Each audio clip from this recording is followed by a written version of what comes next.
அஸ்ஸலாமு அலைக்கும் வரஹ்மத்துல்லாஹி வபரகாத்துஹு.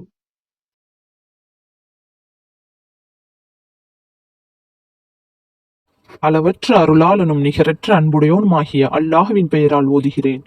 ஹாமீம். தெளிவான இவ்வேதத்தின் மீது சத்தியமாக, நிச்சயமாக இதை மிக்க பாக்கியமுள்ள லைலத்துல் கதுர் என்ற ஓர் இரவில் முதன்முறையாக இறக்கி வைத்தோம். நிச்சயமாக நாம் இதன் மூலம் அச்சமூட்டி எச்சரிக்கை செய்கிறோம்.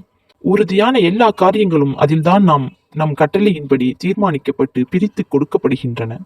நபியே, நிச்சயமாக நாம் உங்களை அவர்களிடம் நம் தூதராக அனுப்புகிறோம். அது உமது இறைவனின் அருளாகும். நிச்சயமாக அவன்தான் அனைத்தையும் செவியுறுபவனாம் நன்கறிந்தவனும் ஆவான். நீங்கள் உண்மையை உறுதி கொள்பவர்களாக இருந்தால் வானங்கள், பூமி இன்னும் இவற்றுக்கு மத்தியில் உள்ளவற்றின் சொந்தக்காரன் அவனே என்பதை நம்புங்கள். அவனைத் தவிர வணக்கத்துக்குரிய வேறு இறைவன் இல்லை. அவனே படைப்புகளை உயிர்ப்பிக்கிறான், மரணிக்கவும் வைக்கிறான். அவனே உங்கள் இறைவனும் உங்கள் மூதாதைகளின் இறைவனும் ஆவான். எனினும் அவர்கள் இவ்விஷயத்திலும் வீண் சந்தேகத்தில்தான் விளையாடிக் கொண்டிருக்கின்றனர். நபியே, தெளிவானதொரு புகை வானத்திலிருந்து வரும் நாளை எதிர்பார்த்திருப்பீராக.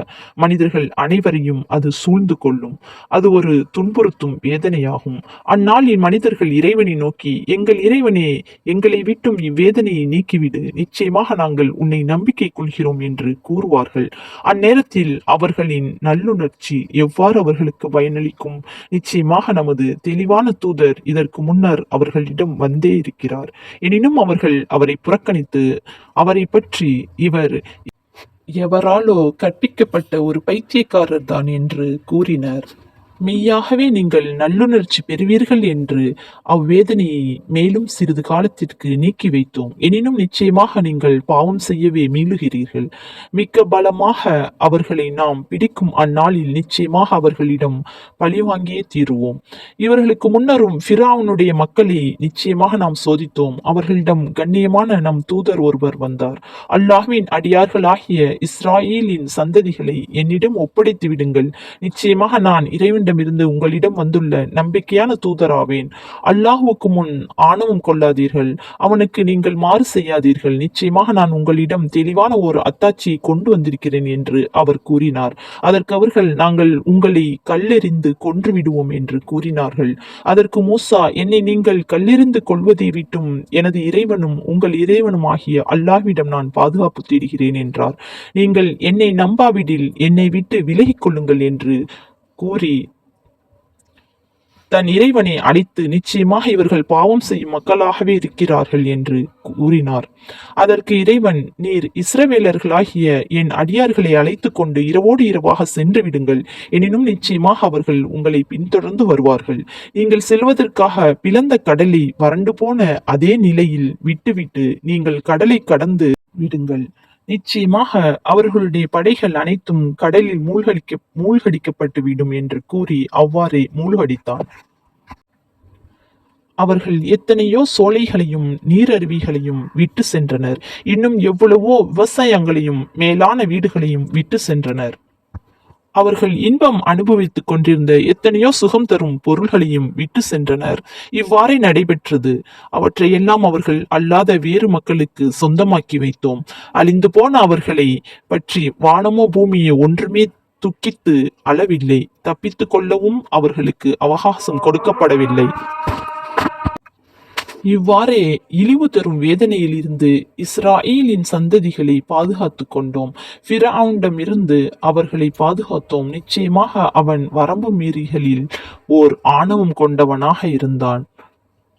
இவ்வாறு ஃபிரவுனை மூழ்கடித்த பின்னர் இஸ்ராயேலுடைய சந்ததிகளின் தன்மையை அழிந்தே உலகத்தார் அனைவரிலும் அவர்களை தேர்ந்தெடுத்தோம். இன்னும் அவர்களுக்கு மண்ணு சல்வா போன்ற பல அத்தாட்சிகளையும் நாம் கொடுத்தோம். அவற்றில் அவர்களுக்கு பெரும் சோதனை இருந்தது. எனினும் நிச்சயமாக நிராகரிப்பவர்களாகிய இவர்கள் கூறுகிறார்கள், இவ்வுலகில் நாம் மறிக்கும் இம்மரணத்தை தவிர வேறொன்றும் இல்லை. மரணத்தை பின்னர் நாம் உயிர் கொடுத்து எழுப்பப்பட மாட்டோம். மேலும் நம்பிக்கையாளர்களை நோக்கி, நீங்கள் கூறுவது உண்மையாயின் இறந்து போன எங்கள் மூதாதைகளை கொண்டு வாருங்கள் என்றனர். நபியே, இவர்கள் மேலானவர்களா? அல்லது துப்ப என்னும் மக்களும் அவர்களுக்கு முன்னிருந்தவர்களும் மேலானவர்களா? அவர்களை எல்லாம் நாம் அழித்து விட்டோம். ஏனென்றால் நிச்சயமாக அவர்களும் பாவம் செய்பவர்களாகவே இருந்தனர். வானங்களையும் பூமியையும் அதற்கு மத்தியில் உள்ளவற்றையும் விளையாட்டுக்காக நாம் படைக்கவில்லை. நிச்சயமாக தக்க காரணத்திற்காகவே தவிர இவற்றை நாம் படைக்கவில்லை. எனினும் அவர்களில் பெரும்பாலானவர்கள் இதை அறிந்து கொள்வதில்லை. நிச்சயமாக நியாய தீர்ப்பு நாள்தான் அவர்கள் அனைவருக்கும் குறிப்பிட்ட தவணையாகும். அந்நாளில் ஒரு நண்பன் மற்றொரு நண்பனுக்கு எத்தகைய உதவியும் புரிந்து பயனளிக்க மாட்டான். அவனுக்கும் எவருடைய உதவியும் கிடைக்காது. ஆயினும் எவர்கள் மீது அல்லாஹ் அருள் புரிந்தானோ அவர்களுக்கு எல்லா உதவியும் கிடைக்கும். நிச்சயமாக அவன்தான் அனைவரையும் மிகைத்தவனும் மகா கருணையுடையவனும் ஆவான்.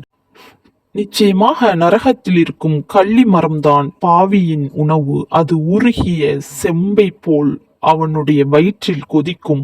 சூடான தண்ணீர் கொதிப்பதைப் போல் அது கொதித்து பொங்கி வரும். அவனை பிடித்து இழுத்து கொண்டு நரகத்தின் மத்தியில் செல்லுங்கள். பிறகு அவனுடைய தலைக்கு மேல் கொதித்து காய்ந்த தண்ணீரை ஊற்றி நோவினை செய்யுங்கள் என்று கூறப்படுவதுடன் அவனை நோக்கி ஏளனமாக, நிச்சயமாக நீ மிக்க கண்ணியமும் மரியாதையும் உடையவன், ஆதலால் நீ இவ்வேதனையை சிறிது சுவைத்துப்பார் என்று கூறப்படும். நிச்சயமாக இதுதான் நீங்கள் சந்தேகித்துக் கொண்டிருந்தவை. இரையச்சமுடையவர்களோ நிச்சயமாக அச்சமற்ற இடத்தில், அதுவும் சொர்க்க சோலைகளில்